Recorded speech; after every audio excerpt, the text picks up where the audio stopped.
Hello friends, Kautilya academy Jabalpur के YouTube channel में आपका स्वागत है। आज मैं इस लेक्चर में हड़प्पा सभ्यता की खोज, विस्तार, नामकरण, कालक्रम, इसकी विशेषताएं व इसके प्रमुख नगर से जुड़े प्रमुख बिंदुओं पर प्रकाश डालने जा रहा हूं और इससे जुड़े हुए प्रश्न अक्सर यूपीएससी, एमपीपीएससी तथा अन्य प्रतियोगी परीक्षाओं जैसे एसएससी व्यापम में पूछे जाते रहे हैं। तो दोस्तों, मैं शुरू करता हूं हड़प्पा सभ्यता की खोज के विषय में। तो आपको मैं बताना चाहूँगा कि हड़प्पा सभ्यता की खोज के पहले जो भारत का इतिहास है वह 600 बीसी से प्रारंभ होता था। और चूँकि भारत का इतिहास जनरली जो सामान्यतः माना जाता है अंग्रेज़ों ने लिखा है, और वो मानते थे कि भारतीय सभ्यता बहुत ही पिछड़ी और काफ़ी अविकसित रही है प्रारंभिक काल में। लेकिन हड़प्पा सभ्यता की खोज ने इस तथ्यों को झुठला दिया। तो सबसे पहले मैं हड़प्पा सभ्यता की खोज पर कुछ बिंदुओं पर प्रकाश डालने जा रहा हूँ। जैसे इस सभ्यता की खोज का श्रेय कुछ भारतीय पुरातत्वविदों जैसे कि दयाराम शाहनी व राखलदास बनर्जी को जाता है। दयाराम शाहनी और राखलदास बनर्जी। लेकिन इस सभ्यता की खोज के विषय में अंग्रेज़ों का भी योगदान है। तो जहाँ तक खोज का प्रश्न है तो सर्वप्रथम 1853 में इस सभ्यता के खंडहरों को चार्ल्स मैसन नामक अंग्रेज़ ने देखा था। तो यह प्रश्न कई बार परीक्षा में आया है कि सर्वप्रथम हड़प्पा सभ्यता के खंडहरों को किसने देखा। तो ये प्रश्न आ चुका है कई बार परीक्षाओं में। और 1853 में सर्वप्रथम चार्ल्स मैसन ने हड़प्पा सभ्यता के खंडहरों को देखा और इसकी सूचना उसने अपने एक उच्च अधिकारी अलेक्जेंडर कनिंघम को दी। चूँकि उस समय भारत में पुरातत्व के उत्खनन से संबंधित कोई संस्था नहीं थी, अतः इस दिशा में कोई विशेष प्रगति नहीं हो पाई। लेकिन 1861 में लॉर्ड कैनिंग के वायसराय काल में एक संस्था आर्कियोलॉजिकल सर्वे ऑफ इंडिया की स्थापना हुई और इसके पहले महानिदेशक अलेक्जेंडर कनिंघम बने, जिन्हें हम भारतीय पुरातत्व का पिता भी कहते हैं। और आप देख रहे हैं कि अक्सर एएसआई जो है वर्तमान में, चाहे वह अयोध्या का प्रकरण है और वर्तमान में जो चल रहा है ज्ञानवापी मस्जिद का प्रकरण, उसमें भी एएसआई जैसी संस्था का नाम बार बार आ रहा है। तो एएसआई का फुल फॉर्म होता है आर्कियोलॉजिकल सर्वे ऑफ इंडिया। तो यह संस्था 1861 में बनी कैनिंग के समय, और इसके पहले महानिदेशक अलेक्जेंडर कनिंघम थे। अलेक्जेंडर कनिंघम इन्होंने सर्वप्रथम हड़प्पा सभ्यता की मोहरों पर कुछ लेख लिखे और इस सभ्यता के खंडहरों पर प्रकाश डाला, और जिसके कारण यह सभ्यता आम जनता व लोगों के बीच में चर्चा में आई। लेकिन वास्तव में इस सभ्यता की खोज के वास्तविक प्रयास जो है 1921 में हुए, जब जॉन मार्शल के नेतृत्व में एक भारतीय पुरातत्वविद दयाराम शाहनी ने हड़प्पा शहर का उत्खनन प्रारंभ किया। यहाँ मैं बताना चाहूँगा कि हड़प्पा जो इस सभ्यता का पहला शहर था वह वर्तमान में पाकिस्तान के पंजाब प्रांत में स्थित है, और सर्वप्रथम 1921 में दयाराम शाहनी ने इसका उत्खनन प्रारंभ किया। चूँकि हड़प्पा सभ्यता के जो खंडहर हैं इनकी ईंटों का व्यापक इस्तेमाल रेलवे लाइन बिछाने में हुआ था, अतः हड़प्पा सभ्यता के खंडहरों से कोई वास्तविक अर्थ इस सभ्यता के बारे में हम पता नहीं लगा पाए। और आगे चलकर जब 1922 में मोहनजोदड़ो का उत्खनन हुआ, तब हमें इस सभ्यता की कुछ विशेषताओं के बारे में पता चला। तो यहाँ पे आपको दो शहर हमेशा इस सभ्यता के याद रखने हैं। पहला 1921 में हड़प्पा, दूसरा 1922 में मोहनजोदड़ो, जो कि वर्तमान में पाकिस्तान के सिंध प्रांत में स्थित है। और इन शहरों के उत्खनन के बाद यह सभ्यता अपने प्रकाश में आई और इसने भारतीय इतिहास को भी परिवर्तित किया और भारतीय इतिहास को गौरवान्वित भी किया। इसके बाद हम देखते हैं कि समय समय पर उत्खनन के प्रयास होते रहे, जैसे कि रॉबर्ट मार्टिन ने भी उत्खनन किया। आगे चलकर आपके प्रोफेसर सूरज भान हैं, आपके बीबी लाल हैं, आपके बाई डी शर्मा हैं। ऐसे भारतीय पुरातत्वविदों ने भी इस सभ्यता के विभिन्न स्थलों का उत्खनन किया और धीरे धीरे यह सभ्यता प्रकाश में आई और बाद में इसने भारतीय इतिहास को भी एक क्रांतिकारी मोड़ प्रदान किया। तो अब हम आते हैं कि इस सभ्यता की खोज में जो व्यक्ति शामिल थे तो उनको हम देख लेते हैं। तो हम पहले जो व्यक्ति इसमें शामिल थे तो हम कह सकते हैं चार्ल्स मैसन। 1853 में ये रेलवे में इंजीनियर थे और इन्होंने सबसे पहले हड़प्पा सभ्यता के खंडरों को देखा। इसके बाद 1861 में अलेक्जेंडर कनिंघम ASI के महानिदेशक बने और इन्होंने हड़प्पा सभ्यता की मोहरों व ईंटों पर कुछ लेख लिखे। 1921 में हड़प्पा का उत्खनन एक भारतीय पुरातत्वविद दयाराम साहनी ने किया। उस समय ASI के निदेशक जॉन मार्शल थे और इसी क्रम में 1922 में मोहनजोदड़ो का उत्खनन राखल दास बनर्जी ने किया और इस समय भी ASI के निदेशक जॉन मार्शल थे और इन्हीं जॉन मार्शल ने आगे चलकर इस सभ्यता का नाम सिंधु घाटी सभ्यता रखा। तो ये प्रश्न आता है कि इस सभ्यता को सिंधु सभ्यता का नाम किसने दिया? तो इस सभ्यता को सिंधु सभ्यता का नाम 1923-24 में जॉन मार्शल ने दिया।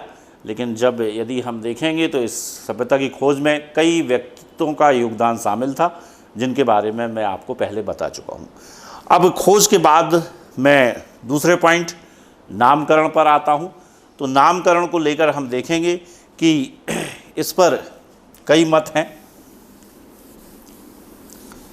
तो यह प्रश्न भी आपकी परीक्षाओं में कई बार पूछा गया है। तो जहाँ तक नामकरण की बात है तो इस सभ्यता को सिंधु सभ्यता का नाम दिया प्रोफेसर जॉन मार्शल ने, जिनके नेतृत्व में 1921 में दयाराम साहनी ने हड़प्पा सभ्यता का उत्खनन किया था। आगे चलकर कुछ विद्वानों ने इसे भारत की प्रथम नगरीय सभ्यता कहा।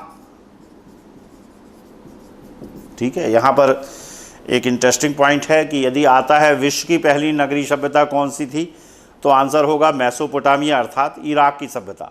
लेकिन यदि आएगा कि भारत की प्रथम नगरीय सभ्यता कौन थी तो आपका उत्तर होगा सिंधु घाटी सभ्यता या हड़प्पा सभ्यता।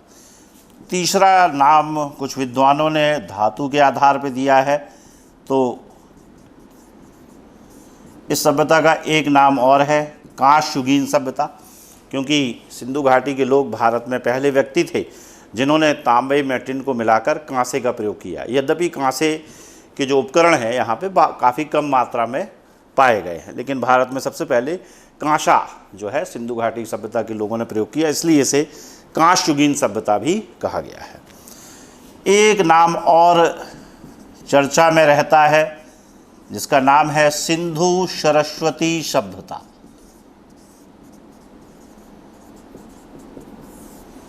तो वर्तमान में इस सभ्यता के से जुड़े हुए स्थलों पर उत्खनन जारी है और राखी गढ़ी के उत्खननों के बाद यह निष्कर्ष निकाला गया है कि इस सभ्यता के ज़्यादातर स्थल विलुप्त सरस्वती नदी के किनारे थे, ना कि सिंधु नदी के किनारे। इसलिए इसको एक अन्य नाम दे दिया गया है सिंधु सरस्वती सभ्यता। इसी तरह एक और नाम आपको मिलेगा जिसका नाम है मेलुआ सभ्यता। इसका नाम है आपका मेलुआ सभ्यता। तो यह नाम मेसोपोटामिया के लोगों ने दिया क्योंकि उनके सिंधु वासियों के साथ घनिष्ठ व्यापारिक संबंध थे। यहाँ पर मेलुआ का अर्थ होता है नाविकों का देश। इससे स्पष्ट है कि सिंधु घाटी सभ्यता में नदियों का यातायात के साधन के रूप में एक महत्वपूर्ण भूमिका रही होगी। एक और अन्य नाम हम देखते हैं तो वह है हड़प्पा सभ्यता। तो कभी कभी प्रश्न आता है कि इन सभी विकल्पों में सर्वाधिक उपयुक्त विकल्प कौन सा है? तो इसका आंसर होगा दोस्तों, हड़प्पा सभ्यता, यह नामकरण पुरातत्वविदों ने दिया है, क्योंकि पुरातत्व शास्त्र में एक परंपरा है कि जो सभ्यता सर्वप्रथम जिस स्थान पर खोजी जाती है उस स्थान के नाम पर ही उसका नामकरण कर दिया जाता है। तो इस सभ्यता का जो सर्वाधिक उपयुक्त नाम है वह है हड़प्पा सभ्यता। एक और नाम इसको कहा जाता है कि यह सभ्यता जो है आद्य ऐतिहासिक काल से संबंधित थी। तो यहाँ पर मैं आपको बताना चाहूँगा कि आद्य ऐतिहासिक का अर्थ होता है एक ऐसा काल जहाँ मनुष्य ने लिपि का आविष्कार तो कर लिया था, लेकिन हम उसे पढ़ नहीं पाए। इसलिए जब हम सिंधु सभ्यता के कालक्रम की बात करेंगे तो हम इसके कालक्रम को पर जब चर्चा करेंगे तो उसमें एक शब्द आता है कि यह सभ्यता आद्य ऐतिहासिक थी। तो यहाँ पे आद्य ऐतिहासिक का अर्थ है ऐसी सभ्यता जहाँ पर लिपि का ज्ञान तो था लेकिन जिसे हम पढ़ नहीं पाए। तो दोस्तों, नामकरण के बाद मैं तीसरे बिंदु कालक्रम पर आता हूँ, क्योंकि यहाँ पर प्रश्न उठता है कि आखिर यह सभ्यता कब भारत में अस्तित्व में थी। तो इसको लेकर विद्वानों में मतभेद हैं और यह माना जाता है कि आज से 5000 साल पहले, यानी लगभग 3000 BC के लगभग यह सभ्यता भारत के उत्तर पश्चिम, यानी जो आज आपका पाकिस्तान का जो पंजाब है, भारत के पंजाब राजस्थान में, इस वाले क्षेत्र में यह सभ्यता विकसित हुई। तो कालक्रम की दृष्टि से देखें तो हम देखते हैं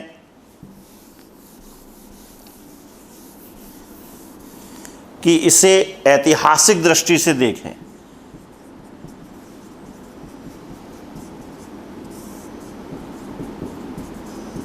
तो यह आद्य ऐतिहासिक सभ्यता थी।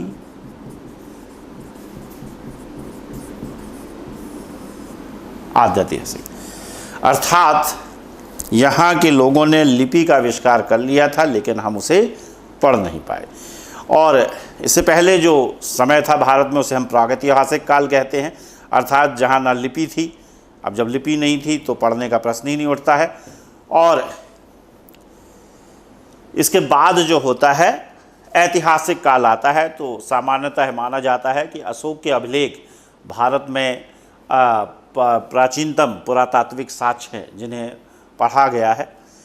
तो कालक्रम की दृष्टि से देखें तो सर्वप्रथम जॉन मार्शल ने मेसोपोटामिया से प्राप्त मोहरों के आधार पर इस सभ्यता का कालक्रम निकालने का प्रयास किया था और उन्होंने बताया कि यह सभ्यता 3500 BC से 2500 BC के बीच में भारत में विद्यमान थी। लेकिन बाद में रेडियो कार्बन मेथड से, रेडियो कार्बन विधि से इस सभ्यता के कालक्रम को निर्धारित किया। और इस हिसाब से देखें तो इस सभ्यता के हमें 3 चरण दिखाई देते हैं। तो यहाँ पर प्रश्न आता है कि किस व्यक्ति ने सर्वप्रथम इस सभ्यता के कालक्रम को निर्धारित किया, तो आपका आंसर होगा जॉन मार्शल। इन्होंने मेसोपोटामिया से प्राप्त मोहरों के आधार पर इस सभ्यता का काल 3500 BC से 2500 BC बताया। लेकिन वर्तमान में रेडियो कार्बन विधि के अनुसार इस सभ्यता का कालक्रम जो है 3 चरणों में विभाजित है, जिन्हें हम निम्न रूप से देख सकते हैं। तो रेडियो कार्बन विधि के हिसाब से इस सभ्यता का प्रथम चरण 3500 BC से लेकर 2600 BC तक चला और इसे हम प्राक हड़प्पाई चरण कहते हैं। और इसमें इस सभ्यता का जो स्वरूप था वह ग्रामीण स्वरूप था। तो ये इसका प्रथम चरण था। इसके बाद हम द्वितीय चरण पे आए। तो द्वितीय चरण में इसको हम हड़प्पा सभ्यता के नाम से जानते हैं और इसी से जुड़े प्रश्न आपकी परीक्षाओं में पूछे जाते हैं। और इसका कालक्रम 2550 BC से लेकर 1750 BC रखा गया है। और इस दौरान इस सभ्यता का स्वरूप नगरीय था। और इसके बाद इसका तृतीय चरण प्रारंभ होता है, जिसे हम उत्तर हड़प्पाई अवस्था कहते हैं। और यहाँ पर इस सभ्यता का पतन प्रारंभ हो जाता है और इसे हम 1750 से बीसी से लगभग 1200 बीसी तक के बीच रखते हैं। और यहाँ पे इस सभ्यता में हमें पुनः ग्रामीण स्वरूप की झलक दिखाई देती है। इस तरह कालक्रम की बात करें तो सर्वप्रथम इस सभ्यता का कालक्रम जानने का प्रयास जॉन मार्शल ने किया और उन्होंने इसके लिए मेसोपोटामिया की मोहरों का सहारा लिया। लेकिन बाद में रेडियो कार्बन विधि से इस सभ्यता के कालक्रम को 3 चरणों में बांट दिया। प्रथम चरण में यह ग्रामीण स्वरूप में थी, द्वितीय चरण में यह नगरीय स्वरूप में आ गई और तृतीय चरण, जिसे इसका पतनशील चरण कहा जाता है, यह पुनः अपने ग्रामीण स्वरूप में आ गई। अब इसमें इंटरेस्टिंग बात यह है कि आपसे जो परीक्षा में प्रश्न पूछे जाते हैं वो अक्सर द्वितीय चरण से होते हैं, तो क्योंकि यही इस सभ्यता की प्रमुख विशेषता है, तो इस पर अब हम आगे देखेंगे। तो विस्तार, नामकरण व कालक्रम के बाद हम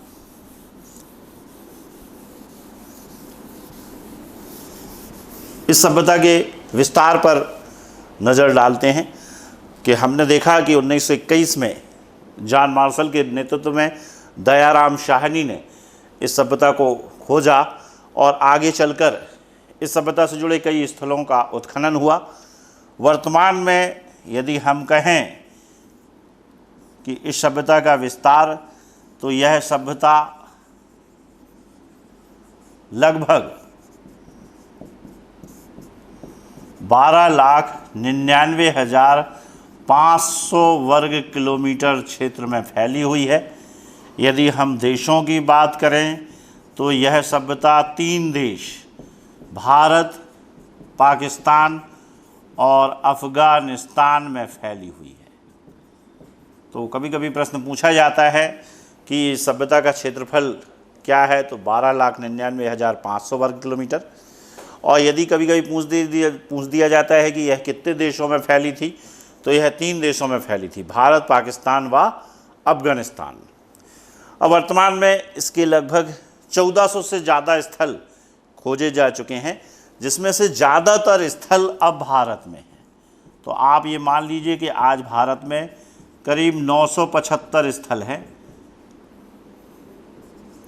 तो ज़्यादातर स्थल अब भारत में हैं। यद्यपि इस सभ्यता की जो खोज है वो पाकिस्तान से शुरू हुई। पाकिस्तान के हड़प्पा व मोहनजोदड़ो में इस सभ्यता के हमें अवशेष दिखाई देते हैं, लेकिन आज ज़्यादातर इसके जो स्थल हैं वो भारत में हैं। यदि हम इस सभ्यता के उत्तरी बिंदु, दक्षिणी बिंदु, पश्चिमी बिंदु व पूर्वी बिंदु की बात करें तो ये कहा जाता है कि इस सभ्यता का उत्तरी बिंदु जम्मू कश्मीर का मांडा था, और इसी तरह कहा जाता है कि इस सभ्यता का पश्चिमी बिंदु सुतकांगे डोर है, जो कि आपके बलूचिस्तान में है। इसी तरह एक उत्तर प्रदेश में इस सभ्यता का हमें पूर्वी बिंदु मिलता है, जिसका नाम है आलमगीरपुर, मेरठ में है। इसी तरह इस सभ्यता के दक्षिणी बिंदु के बारे में ये कहा जाता है कि यह दाइमाबाद था, जो कि महाराष्ट्र में है। तो इस तरह हम देखते हैं कि एक ट्रायंगल शेप में यह सभ्यता फैली हुई थी और इसके ज़्यादातर स्थल अब भारत में हैं। यहाँ उल्लेखनीय अफ़गानिस्तान में इस सभ्यता से जुड़े 2 ही स्थल थे, एक है मुंडीगौक और दूसरा है सरतुघई। क्लियर? तो अफ़गानिस्तान जो आज हमारी विदेश नीति में चर्चा का बिंदु है, तो उस समय हम देखें कि अफ़गानिस्तान के साथ जो हमारे संबंध है वो सिंधु घाटी सभ्यता के समय मौजूद थे और आज भी हमारे संबंध अफ़गानिस्तान से बरकरार हैं। तो यहाँ पर अफ़गानिस्तान में 2 स्थल थे, मुंडीगौक और सरतुघई। इस तरह हम ये कह सकते हैं कि यह सभ्यता एक त्रिभुजाकार रूप में लगभग 12,99,500 वर्ग किलोमीटर क्षेत्र में फैली हुई थी और 3 देश, भारत, पाकिस्तान, अफ़गानिस्तान में विस्तृत थी। और इस तरह अभी तक इस सभ्यता के 1400 से ज़्यादा स्थल खोजे जा चुके हैं, जिसमें से ज़्यादातर भारत में है। तो भारत में लगभग 975 स्थल है। अब इसमें प्रश्न उठता है कि भारत में भी सबसे ज़्यादा स्थल कहाँ हैं, तो आंसर होगा आपका गुजरात में। तो इसके सर्वाधिक स्थल जो है वो गुजरात राज्य में है। तो यह प्रश्न भी आया है कि सबसे ज़्यादा स्थल भारत के किस राज्य में है, तो गुजरात राज्य में है। और उल्लेखनीय बात यह है कि वर्तमान में भारत में कई क्षेत्रों में, कई जगहों पर इस सभ्यता का उत्खनन जारी है, जिसमें एक उल्लेखनीय नाम आता है हरियाणा का एक शहर राखीगढ़ी। तो राखीगढ़ी जो है वर्तमान में इस सभ्यता का जो स्थल है उसका यहाँ पर उत्खनन जारी है। तो इस तरह हमने देखा कि हड़प्पा सभ्यता की किस तरह खोज हुई, फिर हमने उसके नामकरण के प्रश्न पर विभिन्न विद्वानों के विचारों को देखा, फिर हमने कालक्रम पर चर्चा की और उसके बाद इसके विस्तार को हमने देखा। तो इन प्रारंभिक बिंदुओं के बाद हम उन बिंदुओं पर आएंगे जिसके कारण यह सभ्यता दुनिया भर में आकर्षण का केंद्र बनी और आज भी बनी हुई है। और आज भी यह सभ्यता यह बताती है कि भारत के लोगों ने दुनिया को बहुत कुछ दिया, जिसके बारे में हम आगे प्रकाश डालेंगे। अब हड़प्पा सभ्यता की विशेषताओं पर हम चर्चा करेंगे। और मैंने प्रारंभ में ही बताया था कि जो भारत के इतिहास पर पहली प्रमाणिक पुस्तक 1902-3 में विसेंट आर्थर स्मिथ ने लिखी थी और उस किताब का नाम था अर्ली हिस्ट्री ऑफ इंडिया, और वह महाजनपद काल से प्रारंभ होती थी। इसके बाद 1921 में जब हड़प्पा सभ्यता की खोज हुई दयाराम शाहनी के द्वारा, तब यह पाया गया कि इस सभ्यता की कुछ विशेषताएं ऐसी है जो इसे अपनी समकालीन सभ्यताओं जैसे मेसोपोटामिया की सभ्यता, मिस्र की सभ्यता से पृथक करती हैं। तो हम आज उन विशेषताओं पर चर्चा करेंगे। तो जो इस सभ्यता की सर्वप्रमुख विशेषता है वह है नगर नियोजन। तो यह प्रश्न कई बार परीक्षा में आ चुका है कि हड़प्पा सभ्यता की सबसे प्रमुख विशेषता क्या है, तो नगर नियोजन है। क्योंकि इसकी जो अन्य समकालीन सभ्यताएं थी, मिस्र व मेसोपोटामिया, उनका नगर नियोजन उतना अच्छा नहीं था जितना कि हड़प्पा सभ्यता के शहरों का। और हम कह सकते हैं कि दुनिया को टाउन प्लानिंग की कॉन्सेप्ट देने वाले पहले व्यक्ति हड़प्पा के लोग थे, और वह कॉन्सेप्ट आज हम स्मार्ट सिटी के रूप में देख सकते हैं। तो इस तरह से हड़प्पा सभ्यता एक ऐसी सभ्यता है जिसकी विशेषताएं आज के आधुनिक जीवन को भी प्रभावित कर रही हैं, इसलिए इसकी महत्ता जो है हमेशा बनी रहती है। तो इस सभ्यता की जो सबसे प्रमुख विशेषता थी वो थी नगर नियोजन, और नगर नियोजन में इनकी एक खास बात थी, वह थी जल निकास प्रणाली व स्वच्छता पर विशेष ध्यान, तो आज हम देखते हैं कि भारत सरकार सैनिटाइजेशन या स्वच्छता पर बहुत सारे कार्यक्रम चला रही है। और मध्य प्रदेश के लिए गौरव की बात है कि मध्य प्रदेश का एक शहर इंदौर स्वच्छता के मामले में पूरे भारत में प्रथम है। लेकिन ऐसा स्वच्छता का मानदंड आज से 5000 साल पहले सिंधु घाटी के लोगों ने विकसित कर लिया था। तो यहाँ का जो नगर नियोजन था उसमें इस बात का प्रयास किया गया कि कहीं पर जल का भराव ना हो, बाढ़ जैसी स्थिति ना हो, और साथ ही स्वच्छता पर विशेष ध्यान दिया गया। तो जब हम नगर नियोजन की बात करते हैं तो इनके नगर नियोजन की खास बात है कि इनका प्रत्येक शहर 2 हिस्सों में विभाजित था। एक कहलाता था पश्चिमी भाग, जो कि सामान्यतः एक ऊंचे चबूतरे पर बना होता था, और एक भाग कहलाता था पूर्वी भाग, जो कि निचले स्थान पर बना हुआ था। और ऐसा लगता है कि पश्चिमी भाग पर रूलिंग क्लास या कुछ अति विशिष्ट लोग रहते होंगे जिनका संबंध प्रशासन से रहा होगा, जबकि पूर्वी भाग में आम जनता रहती थी। यद्यपि इसके कुछ अपवाद भी दिखाई देते हैं, जैसे धौलावीरा है, लोथल है।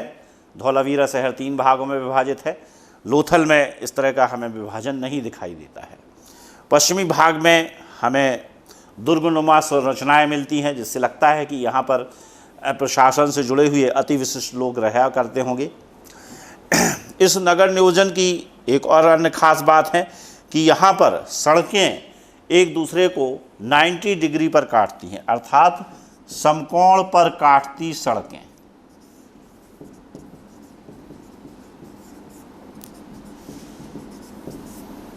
तो वर्तमान में जब हम सिटी प्लानिंग की बात करते हैं तो हम ऐसी सड़कें बनाते हैं जो एक दूसरे को 90 डिग्री पर काटती हैं। और आपको मैं बताना चाहूँगा कि इस तरह की अवधारणा आज से 5000 साल पहले सिंधु घाटी के लोगों ने विकसित कर ली थी। यहाँ पर एक ख़ास बात और है कि घरों के दरवाजे पीछे या बगल में खुलते थे।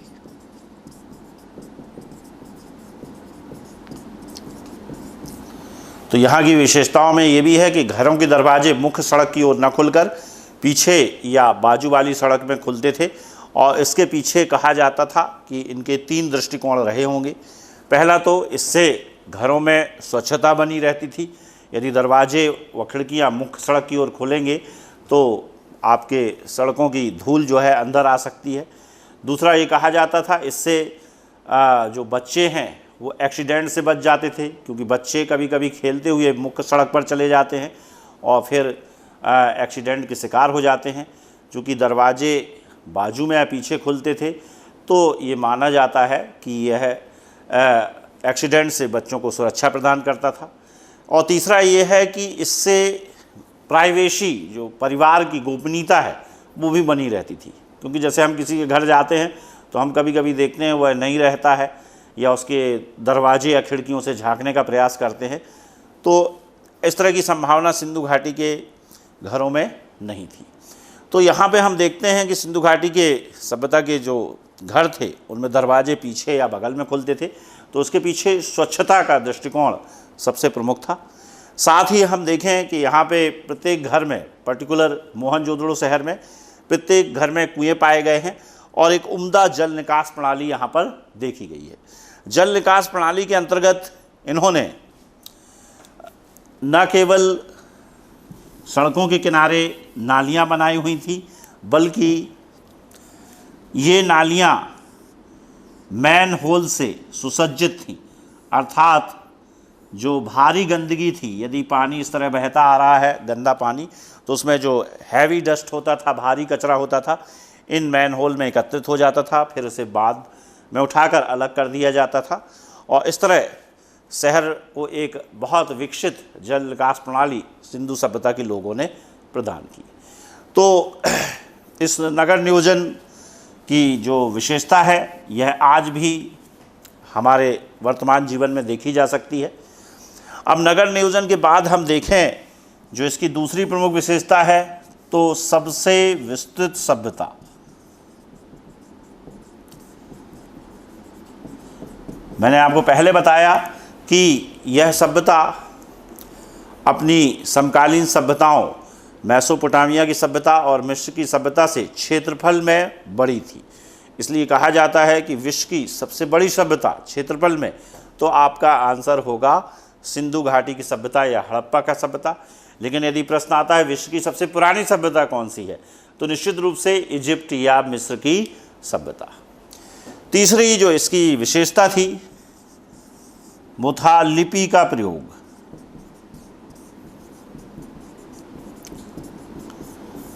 तो यहाँ पर मैं आपको बताना चाहूँगा कि सिंधु घाटी के लोग एक लिपि का प्रयोग करते थे जो इनका स्वयं का आविष्कार था और इसे प्रायः हम भाव चित्रात्मक लिपि के नाम से जानते हैं।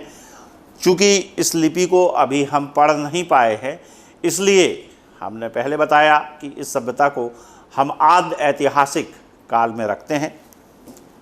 चौथा इसकी विशेषता है कृषि। तो सिंधु सभ्यता में जो कृषि है वो काफ़ी लोकप्रिय थी और इनकी अर्थव्यवस्था का मूलाधार यदि हम कहें तो कृषि था। और इन्होंने सर्वप्रथम भारत में कृषि अधिशेष या एग्रीकल्चर सरप्लस की कॉन्सेप्ट को जन्म दिया और ये माना जाता है कि इस एग्रीकल्चर सरप्लस ने ही इस सभ्यता को उसके नगरीय स्वरूप में पहुंचा दिया और व्यापार ने इसके नगरीय स्वरूप को और अधिक गति दी। पांचवी विशेषता जो है इसकी वो है आपका वो है आपका व्यापार व पशुपालन। तो यहाँ पर हम आगे भी देखेंगे कि सिंधु घाटी के लोग आंतरिक व बाह्य दोनों प्रकार के व्यापार में निपुण थे, और यह कहा जाता है कि सबसे पहले सिंधु घाटी के लोगों ने ही कपास का निर्यात करना भारत से प्रारंभ किया, जो आगे चलकर सदियों तक भारत के निर्यातित माल की प्रमुख वस्तु बना रहा। इसी तरह जहाँ तक यहाँ पे पशुपालन भी लोकप्रिय था, और पशुपालन के अंतर्गत ये लोग जो है आपके सांड है, आपके भेड़ है इत्यादि पशुओं को पालते थे। यद्यपि यहाँ पर महत्वपूर्ण बात है कि गाय जो है उसका बारे में कहा जाता है कि यहाँ पे अनुपस्थित था। इसी तरह पशुओं में एक जो पशु है घोड़े के बारे में कहा जाता है कि सिंधुवासियों को घोड़े का ज्ञान नहीं था। तो इस तरह हम देखें तो सिंधु सभ्यता अपनी कुछ विशेषताओं के कारण अन्य सभी सभ्यताओं से न केवल अलग थी बल्कि उत्कृष्ट थी, और इन्हीं विशेषताओं के कारण भारतीय इतिहास को गौरवान्वित करने का श्रेय सिंधु सभ्यता को जाता है। अब हम विशेषताओं के बाद एक अंतिम बिंदु जिसे हम कहते हैं हड़प्पाई सभ्यता के प्रमुख शहर, क्योंकि हमने पहले ही बताया आपको कि इस सभ्यता की जो सर्वप्रथम विशेषता थी वो थी नगर नियोजन। तो प्रश्न उठता है कि आखिर इस सभ्यता में कौन कौन से नगर मौजूद थे। तो अब मैं आपके सामने उन नगरों के बारे में कुछ संक्षिप्त जानकारी देना जा रहा हूं, और हम देखते हैं हड़प्पा सभ्यता के प्रमुख नगर।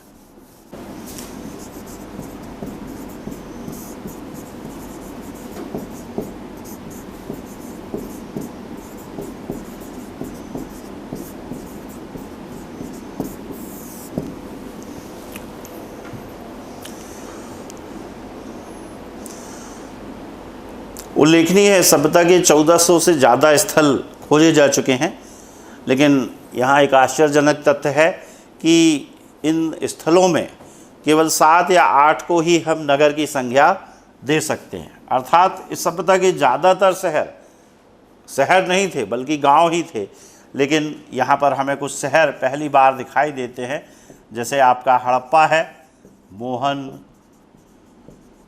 जोदड़ो, लोथल, धौलावीरा, कालीबंगा,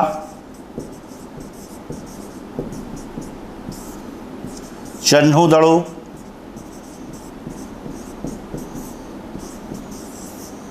राखीगढ़ी, बनवाली। तो यहाँ एक आश्चर्यजनक तथ्य है कि सभ्यता के 7 या 8 स्थलों को ही हमने नगर की संज्ञा दी है, अर्थात इसके जो शेष स्थल हैं वो अपने ग्रामीण स्वरूप में ही थे।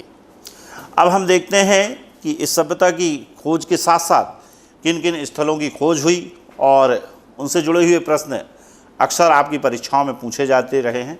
जैसे पहला शहर जो इस सभ्यता का खोजा गया वो हड़प्पा था, और इसी स्थान के नाम पर इस सभ्यता का नामकरण हड़प्पा सभ्यता पड़ा, और यह पाकिस्तान के पंजाब प्रांत में स्थित है,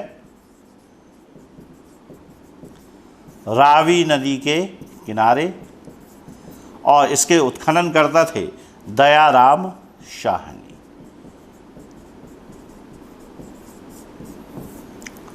तो इस तरह 1921 में दयाराम शाहनी ने इस सभ्यता से जुड़ा पहला स्थल खोजा और उसका नाम है हड़प्पा। तो ये प्रश्न आता है कि हड़प्पा किस नदी के किनारे है, तो रावी नदी का किनारे है, और इसके उत्खननकर्ता कौन थे, तो दयाराम शाहनी।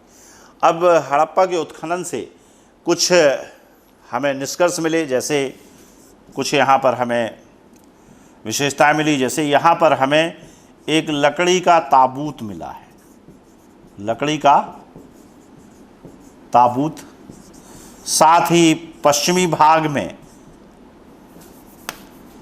सॉरी, यहाँ पर हमें कुछ अन्नागार भी मिले हैं जो रावी नदी के किनारे, रावी नदी के किनारे।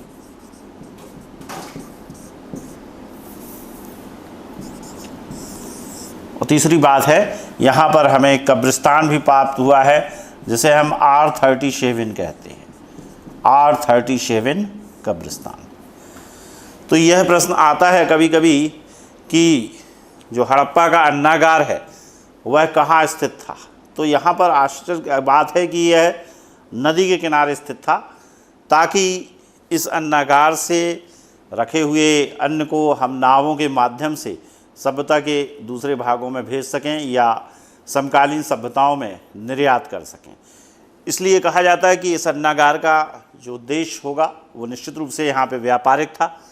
तो यह अन्नागार शहर के न पश्चिमी भाग में था न पूर्वी भाग में, बल्कि पश्चिमी भाग व पूर्वी भाग से दूर रावी नदी के किनारे स्थित था। यहाँ पर हमें एक कब्रिस्तान भी मिला है जिसमें लगभग 37 कब्रें हैं, इसलिए इसका नाम पड़ा है R37 कब्रिस्तान। और इन कब्रिस्तान से हमें इनकी शवदाह प्रक्रिया के बारे में जानकारी मिलती है। साथ ही हमें हड़प्पा से एक लकड़ी का ताबूत भी प्राप्त हुआ है। यहाँ के कुछ बर्तनों पर, जिन्हें हम मृदभांड कहते हैं, तो हड़प्पा से कुछ ऐसे बर्तन प्राप्त हुए हैं जिन्हें हम मृदभांड कहते हैं। उस पर हम देखते हैं तो प्यासे कौवे की कहानी चित्रित है, प्यासे कौवे की कहानी। तो कभी कभी प्रश्न आता है कि प्यासे कौवे की कहानी किस सिंधु घाटी सभ्यता के स्थल पर मृदभांडों पर चित्रित है, तो आपका आंसर होगा हड़प्पा।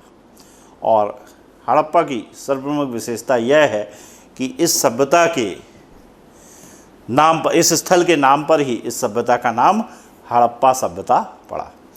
चूँकि इस सभ्यता के खंडहरों को ज़्यादातर नष्ट कर दिया गया था, क्योंकि यहाँ की जो ईंटें थीं उनका बड़े पैमाने पर रेलवे लाइन के निर्माण में उपयोग हुआ, इसलिए यहाँ से जो अवशेष प्राप्त हुए उसके बारे में, सभ्यता के बारे में कोई पक्का निष्कर्ष निकालने में मुश्किल थी।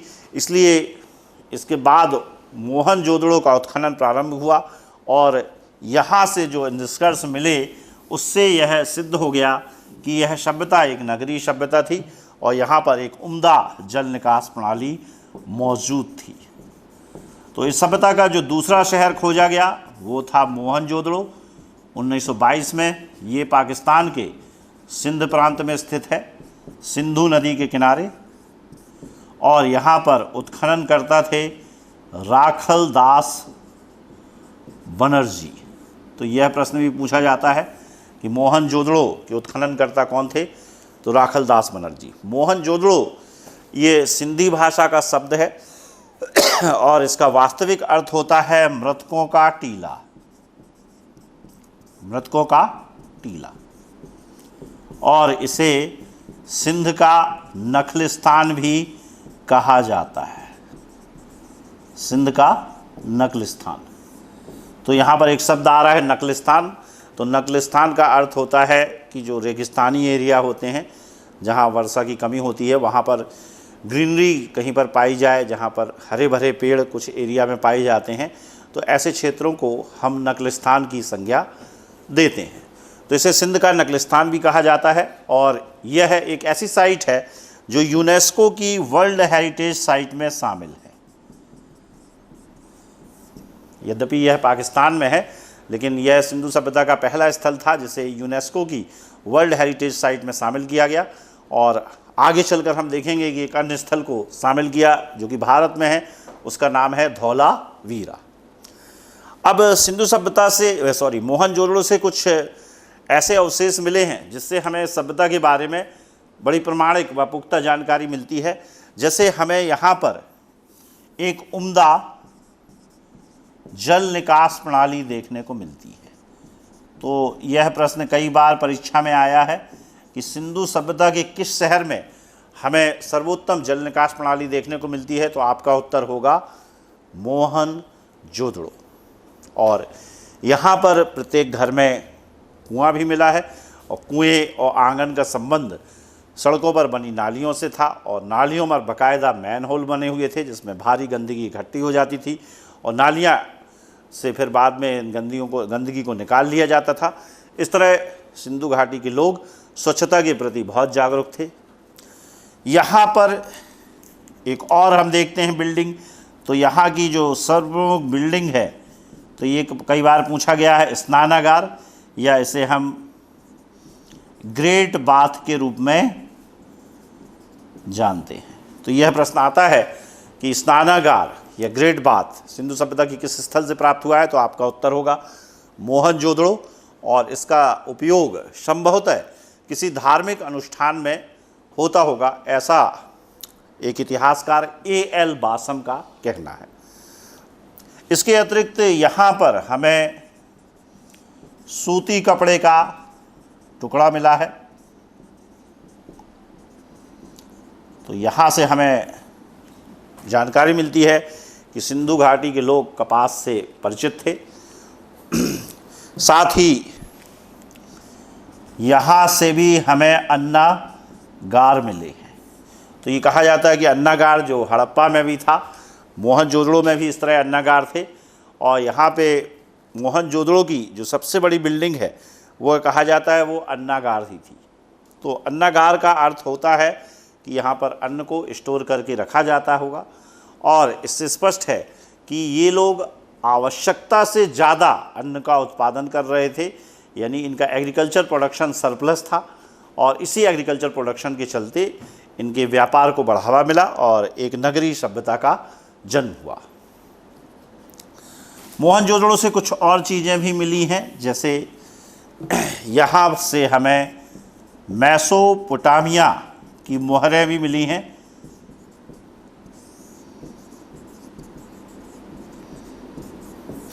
जिससे पता पड़ता है कि हमारा या सिंधु घाटी के लोगों का घनिष्ठ व्यापारिक संबंध जो था वो मेसोपोटामिया के लोगों के साथ था।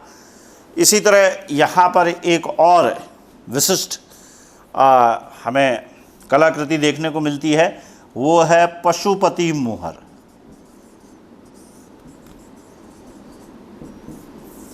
तो सिंधु घाटी के लोग मोहर बनाने में बहुत ही निपुण थे, और ऐसी ही एक मोहर पर, जो कि आपके स्टेटाइट मिट्टी की बनी हुई थी, हमारे भगवान शिव या पशुपति का चित्रांकन हुआ है, और उन पशुपति के चारों ओर कुछ जानवर भी खड़े हुए हैं, जैसे आपका बाघ है, गैंडा है, भैंसा है इत्यादि, और नीचे हिरण भी खड़े हुए हैं।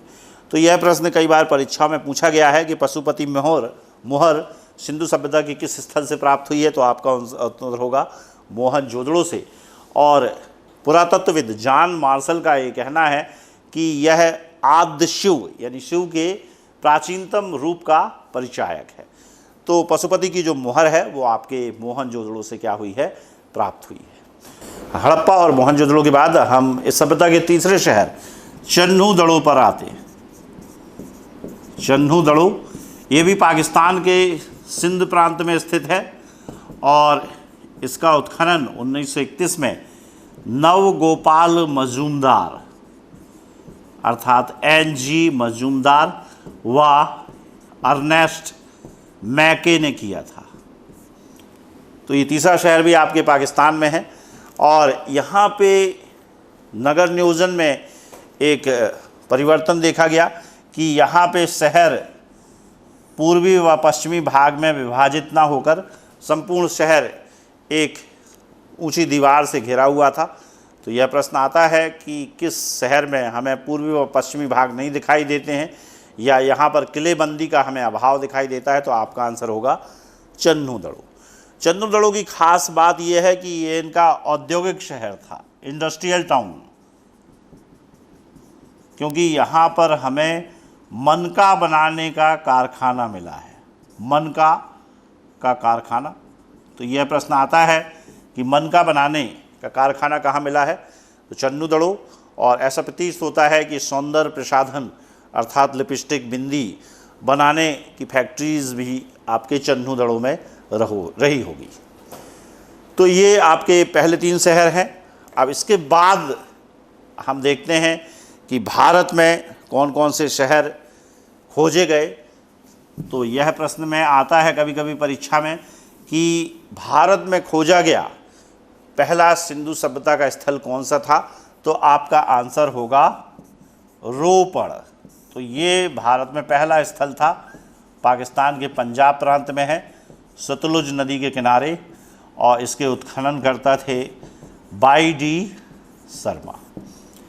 तो हमने देखा कि इस सभ्यता के शुरुआती स्थल हमें पाकिस्तान से मिले, जैसे हड़प्पा, मोहनजोदड़ो, चन्नूदड़ो, लेकिन इसके बाद स्वतंत्रता के बाद 1953-54 में भारत में जो इस सभ्यता का पहला स्थल जिसका उत्खनन किया गया वह था रोपड़, और इसके उत्खनन करता थे बाई डी शर्मा, यज्ञदत्त शर्मा, सतलुज नदी के किनारे। तो यह प्रश्न आता है कि भारत में सबसे पहले उत्खनित हड़प्पाई स्थल कौन सा था, तो आपका आंसर होगा रोपड़।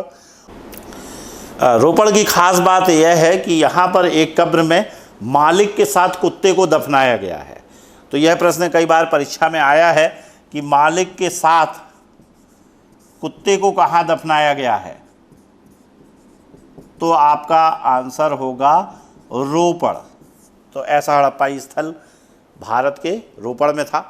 अब यहाँ पे एक इंटरेस्टिंग बात है कि यह परंपरा हड़प्पा सभ्यता से पहले भी प्रचलित थी, अर्थात हड़प्पा सभ्यता से पहले जो पाषाण काल था, विशेषकर नव पाषाण काल में भी कुछ जगहों पर मालिक और कुत्ते को साथ दफनाया गया है। और ऐसी एक जगह का नाम है बुर्ज होम, जो कि जम्मू कश्मीर में है। तो यहाँ पर जब भी प्रश्न को अटेंड करें विद्यार्थी तो इस बात का ध्यान रखें कि नवपाषाण काल में ऐसी परंपरा बुर्ज होम में थी, लेकिन हड़प्पा सभ्यता में ऐसी परंपरा हमें रोपड़ में देखने को मिलती है। तो इसमें प्रश्न बनता है कि नवपाषाण काल में यह परंपरा कहाँ थी, तो बुर्ज होम में, और हड़प्पा सभ्यता में यह परंपरा कहाँ थी, तो आपका उत्तर होगा रोपड़ में।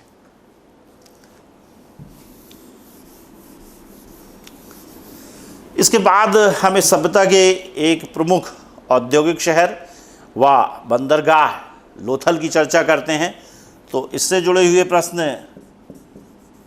अक्सर प्रतियोगी परीक्षाओं में पूछे जा चुके हैं। तो लोथल भारत के गुजरात राज्य में स्थित है और यह दो नदियों के संगम पर है, पार्वती प्लस भोगवा नदियों के संगम पर, और इसके उत्खनन करता थे एस.आर. राव। तो लोथल एक सिंधु सभ्यता का स्थल है और यह एक बंदरगाह के रूप में ज़्यादा प्रसिद्ध है, और यहाँ से भी मेसोपोटामिया की मोहरें प्राप्त हुई हैं, जिससे स्पष्ट होता है कि सिंधु सभ्यता के लोगों का मेसोपोटामिया के साथ घनिष्ठ व्यापारिक संबंध था। अब हम चर्चा करेंगे कि लोथल की क्या विशेषताएं हैं। तो सबसे पहले यहाँ पर हमें एक डॉक यार्ड प्राप्त हुआ है, जिसे हम बंदरगाह या गोदी कहते हैं। तो ये प्रश्न आता है कि डॉक यार्ड या बंदरगाह कहाँ प्राप्त हुआ है, तो आपका उत्तर होगा लोथल में। साथ ही लोथल में ही हम युग्म समाधान के उदाहरण देखते हैं। तो युग्म समाधान का अर्थ है कि एक कब्र में दो मृतक आदमियों को दफनाना। तो युग्म समाधान के उदाहरण हमें लोथल से प्राप्त होते हैं। और यहाँ की एक मोहर पर जहाज का चित्र बना हुआ है, जहाज का चित्र है और जिसमें बाकायदा मस्तूल भी लगे हुए हैं, और इस मोहर से स्पष्ट है कि सिंधुवासी सामुद्रिक व्यापार से परिचित थे और वो दूर दूर तक समुद्री यात्राएं करते थे। लोथल की खास बात यदि देखें तो घरों के दरवाजे व खिड़कियां मुख्य सड़क की ओर खुलते थे। दरवाजे व खिड़कियां मुख्य सड़क। तो मैंने जब आपको नगर नियोजन के बारे में बताया था तो मैंने बताया था घरों के दरवाजे व खिड़कियां मुख्य सड़क की ओर न खुलकर पीछे खुलते थे या बगल वाली गली में। लेकिन लोथल एक औद्योगिक शहर था, तो यहाँ पे दरवाजे व खिड़कियाँ मुख्य सड़क की ओर खुलते थे, क्योंकि इस शहर की व्यापारिक इम्पोर्टेंस ज़्यादा थी। तो यह प्रश्न भी कई बार परीक्षा में पूछा गया है कि किस शहर में घरों के दरवाजे व खिड़कियाँ मुख्य सड़क की ओर खुलते थे, तो आपका उत्तर होगा लोथल। और दूसरे शहरों में दरवाजे व खिड़कियां मुख्य सड़क की ओर ना खुलकर बगल वाली गली में खुलते थे, और इसके पीछे जो कारण था वह था स्वच्छता का प्रबंध करना। इसके अतिरिक्त लोथल से हमें मिट्टी की बनी घोड़े की मूर्ति मिली है।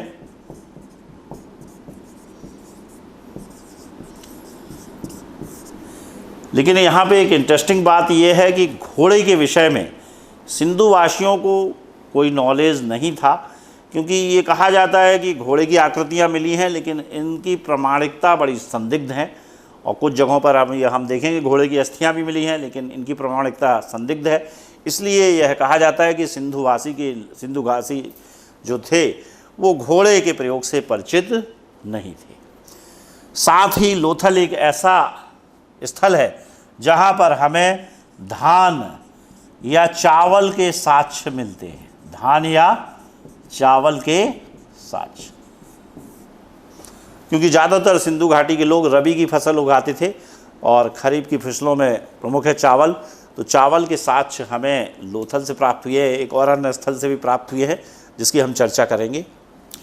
यहाँ पर इंटरेस्टिंग बात यह है कि लोथल का अर्थ भी गुजराती भाषा में मृतकों का टीला होता है। तो मैंने पहले बताया कि मोहनजोदड़ो का भी शाब्दिक अर्थ क्या होता है, मृतकों का टीला, और लोथल का भी शाब्दिक अर्थ होता है मृतकों का टीला। लोथल में एक और हम देखते हैं महत्वपूर्ण बात, यहाँ कुछ हमें अग्निवेदी भी प्राप्त हुई हैं। अग्निवेदी से पता पड़ता है कि शायद ये लोग भी अग्नि की पूजा करते होंगे। तो अग्निवेदियाँ भी आपकी लोथल से प्राप्त हुई हैं। और यहाँ के मृदभांड पर, लोथल से जो मृदभांड मिले हैं उन पर चालाक लोमड़ी की, कनिंग फॉक्स, चालाक लोमड़ी की कहानी चित्रित है। तो जैसे मैंने बताया कि हड़प्पा के मृदभांडों पर प्यासे कौए की कहानी चित्रित है, इसी तरह लोथल से जो हमें मृदभांड प्राप्त हुए हैं उन पर चालाक लोमड़ी या कनिंग फॉक्स की कहानी चित्रित है। लोथल से हमें भारी संख्या में मेसोपोटामिया की मोहरें भी प्राप्त हुई हैं, जिससे स्पष्ट होता है कि सिंधुवासियों का मेसोपोटामिया के साथ घनिष्ठ व्यापारिक संबंध रहा। तो इस तरह हम देखते हैं कि ज़्यादातर जो सिंधु सभ्यता के स्थल है वो भारत के गुजरात राज्य में मिले हैं। और इसी क्रम में एक और शहर पर हम चर्चा करेंगे। तो जैसे कि गुजरात में लोथल के बाद हम देखेंगे एक और शहर है जिसका नाम है धौलावीरा। यह भी आपके गुजरात में है और इसके उत्खननकर्ता 1990 में R.S. बिष्ट थे। यहाँ पर कुछ इंटरेस्टिंग तथ्य हमें देखने को मिलते हैं। जैसे धौलावीरा शहर, इनके टाउन प्लानिंग का एक अपवाद था। मैंने बताया था कि टाउन प्लानिंग के अंतर्गत इनके शहर दो भागों में बटे होते थे, पश्चिमी भाग जिसे हम किलेबंद बस्ती भी कहते हैं और पूर्वी भाग जिसे हम निचला नगर कहते हैं। तो यहाँ पर हमें नगर तीन भागों में बटा हुआ दिखाई देता है। एक है पश्चिमी भाग, फिर एक है मध्य भाग और फिर एक है पूर्वी भाग। तो इस तरह ये कहा जाता है कि कौन सा शहर सिंधु सभ्यता की टाउन प्लानिंग का एक अपवाद था, तो आपका उत्तर होगा धौलावीरा। धौलावीरा की खास बात ये है कि यहाँ पर हमें एक साइन बोर्ड मिलता है। साइन बोर्ड है जो कि लकड़ी का बना हुआ है और इसमें बड़े बड़े अक्षरों पर कुछ लिखा हुआ है, 10 अक्षर हैं करीब। और ऐसा लगता है कि इस साइन बोर्ड का उपयोग लोगों को यह बताने के लिए किया जाता था कि अब आप धौलावीरा शहर में प्रवेश कर रहे हैं। जैसे आज आप देखते हैं कि हर शहरों में जब किसी सिटी में हम प्रवेश करते हैं तो लिख दिया जाता है कि जबलपुर शहर या इंदौर शहर आपका स्वागत करता है। इसी तरह धौलावीरा शहर के बाहर एक नाम पट्टिका या साइन बोर्ड मिला है। ये लकड़ी का बना हुआ है और इसमें 10 अक्षर हैं और इसके अक्षर काफ़ी बड़े हैं, जिसके आधार पर हम कह रहे हैं कि यह साइन बोर्ड रहा होगा और ऐसा ये शहरों को चिन्हित करने के लिए इनका उपयोग करते होंगे सिंधुवासी, ऐसा माना जाता है। धौलावीरा की और एक ख़ास बात है कि यहाँ पर हमें एक जल संरक्षण प्रणाली देखने को मिलती है। तो यहाँ पे जल संरक्षण प्रणाली के अंतर्गत लगभग 16 तालाबों का निर्माण किया गया है। तो ये कहा जाता है कि सिंधु सभ्यता के किस शहर में हमें तालाब या टैंक दिखाई देते हैं, तो आपका आंसर होगा धौलावीरा। तो ये कुछ खास बातें हैं कि धौलावीरा जो है नगर नियोजन में दूसरे शहरों से अलग था। यहाँ से हमें एक नाम पट्टिका मिली है, यहाँ की जल संरक्षण प्रणाली को भी हमें यहाँ पे देखने को मिलती है। इसके बाद हम एक और शहर पे आते हैं, ये भी आपके गुजरात राज्य में स्थित है और इसका नाम है रंगपुर। यहाँ की खास बात है कि यहाँ से भी हमें चावल या धान के साक्ष्य मिले हैं। तो यह प्रश्न आता है कि चावल या धान के साक्ष्य हमें कहाँ कहाँ से मिले हैं, तो आपका उत्तर होगा रंगपुर। और दूसरा शहर मैं आपसे चर्चा कर चुका हूँ, लोथल। तो लोथल व रंगपुर सिंधु सभ्यता के दो ऐसे स्थल हैं जहाँ पर हमें चावल के साक्ष्य मिले हैं। इसी तरह एक और स्थल की चर्चा करेंगे जो गुजरात में है, उसका नाम है सुरकोतदा। यहाँ से हमें घोड़े की अस्थियाँ मिली हैं, लेकिन NCERT जो कि राम शरण शर्मा द्वारा लिखित की गई है, उसमें यह स्पष्ट रूप से कहा गया है कि घोड़े की अस्थियाँ तो मिली हैं लेकिन उनकी प्रामाणिकता संदिग्ध है, अर्थात वो घोड़े की अस्थियाँ हैं या नहीं हम निश्चित रूप से नहीं कह सकते। इसलिए कहा जाता है कि सिंधुवासियों को घोड़े का कोई नॉलेज नहीं था, लेकिन फिर भी कुछ किताबों में लिख दिया जाता है कि घोड़े की अस्थियाँ कहाँ से मिली हैं, तो आपका आंसर होगा सुरकोतदा से। तो ये भी आपके सिंधु सभ्यता से जुड़ा हुआ एक स्थल है। इसके बाद गुजरात के स्थलों के बाद हम आते हैं कुछ अन्य स्थलों पर। इसमें प्रमुख हैं कालीबंगा। तो यह प्रश्न कई बार परीक्षाओं में पूछा गया है।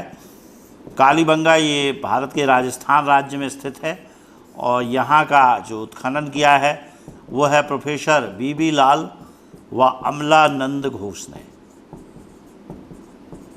यह बहुत ही महत्वपूर्ण स्थल है हड़प्पा सभ्यता का। इसका शाब्दिक अर्थ होता है काले रंग की चूड़ियाँ, क्योंकि सर्वप्रथम यहाँ पर उत्खनन करते समय काले रंग की चूड़ियाँ मिली थी। तो राजस्थानी भाषा में कालीबंगा का अर्थ होता है काले रंग की चूड़ियाँ, जैसे मोहनजोदड़ो का अर्थ होता है मृतकों का टीला। कालीबंगा से हमें हड़प्पा सभ्यता से जुड़ी हुई कृषि के साक्ष्य मिलते हैं।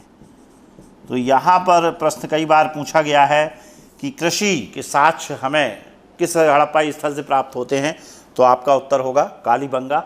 और यहाँ पर एक जुता हुआ खेत मिला है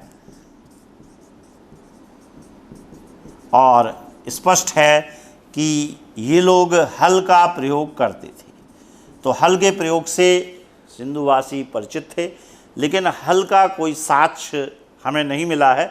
एक अपवाद बनवाली है जहाँ पर हमें मिट्टी का बना हुआ हल मिला है और यह कहा जाता है कि इनका हल संभवतः लकड़ी का बना होता होगा, इसलिए समय के चलते वह नष्ट हो गया।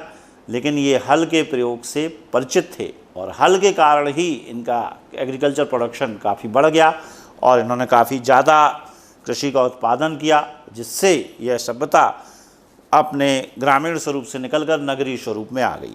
तो ये आता है प्रश्न कि जुता हुआ खेत किस हड़प्पाई स्थल से मिला है, तो आपका उत्तर होगा कालीबंगा। और यहाँ से हमें ऊँट की हड्डियाँ प्राप्त हुई हैं, तो ऊँट से हड़प्पाई परिचित थे। तो यह भी प्रश्न आता है कि किस स्थल से हमें ऊँट की हड्डियाँ मिली हैं, तो कालीबंगा से, जैसे मैंने बताया था सुरकोतदा से मिली हैं, लेकिन वो प्रमाणिक नहीं है। लेकिन कालीबंगा से जो ऊँट की हड्डियाँ मिली हैं वो बिल्कुल प्रमाणिक हैं। कालीबंगा की एक और ख़ास बात यह है कि यहाँ पर मकान बनाने में कच्ची ईंटों का प्रयोग हुआ है और नालियाँ बनाने में पकी ईंटों का। तो ख़ास बात यह है कि नाली बनाने में पकी ईंट का प्रयोग हुआ है और मकान बनाने में कच्ची ईंटों का। इससे स्पष्ट है कि पहले यह बस्ती अपने ग्रामीण स्वरूप में हुई होगी, फिर बाद में यह नगरी स्वरूप में आ गई। कालीबंगा के बाद हम एक अन्य हड़प्पाई स्थल पर प्रकाश डालना चाहेंगे, उसका नाम है बनवाली। यह आपके हरियाणा में है। यहाँ से मिट्टी का बना हुआ हल मिला है। तो यह प्रश्न आता हुआ है, कई बार आया है कि मिट्टी का बना हल कहाँ से मिला है, तो आपका उत्तर होगा बनवाली। क्योंकि अभी मैंने इसके पहले बताया कि कालीबंगा में हल चलाने के साक्ष्य तो मिले हैं, लेकिन हल प्राप्त नहीं हुआ है क्योंकि वह लकड़ी का बना हुआ है। तो मिट्टी का बना हुआ हल हमें मिला है बनवाली से, हरियाणा में है। साथ ही यहाँ की जल निकास प्रणाली सबसे घटिया है। तो यहाँ पर हमें जो जल निकास प्रणाली है वह दिखाई ही नहीं देती है, यानी जल निकास प्रणाली यहाँ पर अनुपस्थित है। तो यहाँ पर प्रश्न बनता है कि किस हड़प्पाई स्थल में जल निकास प्रणाली नहीं थी, तो आपका उत्तर होगा बनवाली। यदि आता है किस स्थल पर सबसे अच्छी थी, तो आपका उत्तर होगा मोहनजोदड़ो। इसी तरह हरियाणा के एक और शहर हम राखीगढ़ी पर आते हैं, और वर्तमान में ये एक ऐसा शहर है जिसका उत्खनन चालू है, और वर्तमान में जो इसका उत्खनन कर रहे हैं वो है प्रोफेसर वसंत सिंधे।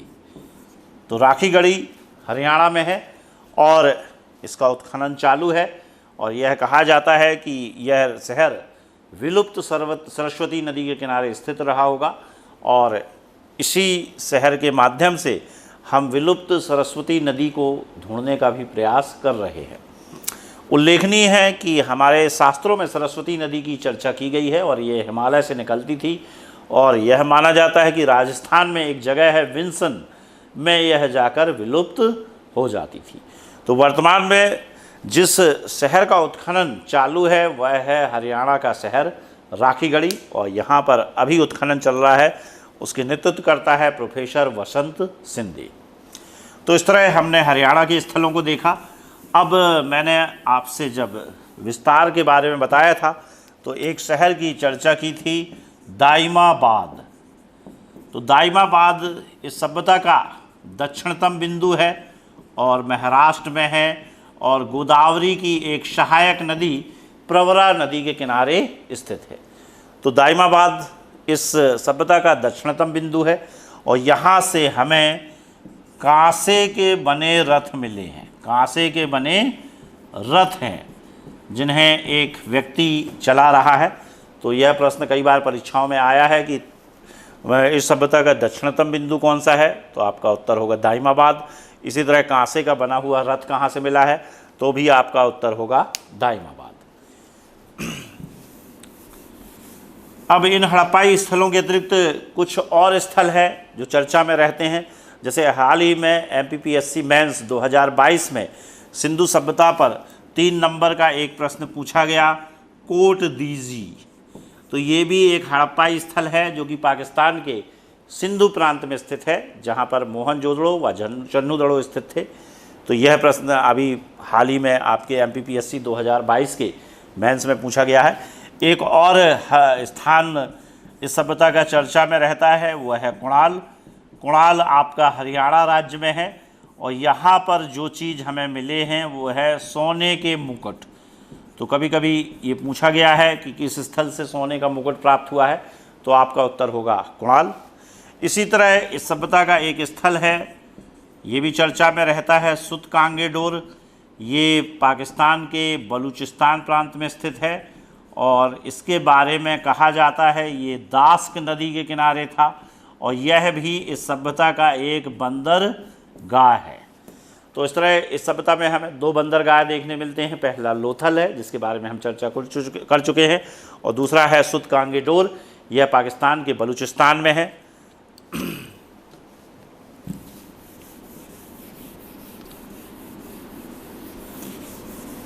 तो इस तरह हमने देखा कि हड़प्पा सभ्यता जो कि 12,99,500 वर्ग किलोमीटर के क्षेत्र में विस्तृत थी, और 3 देशों भारत, पाकिस्तान, अफ़गानिस्तान में विस्तृत थी।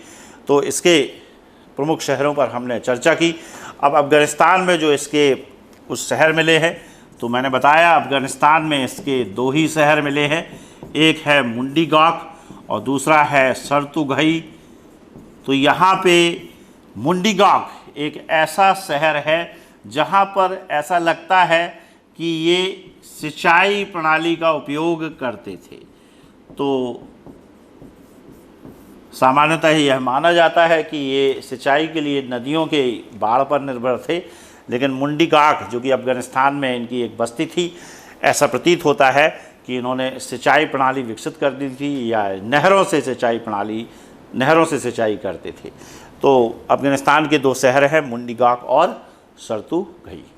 इस तरह हम देखते हैं कि हड़प्पा सभ्यता के जो नगर हैं उनका आज वर्तमान में भी उत्खनन जारी है और नए नए स्थल इस सभ्यता के खोजे जा रहे हैं, अतः इनकी संख्या बढ़ती जा रही है और उनके विषय में हम बाद में किसी लेक्चर में चर्चा करेंगे।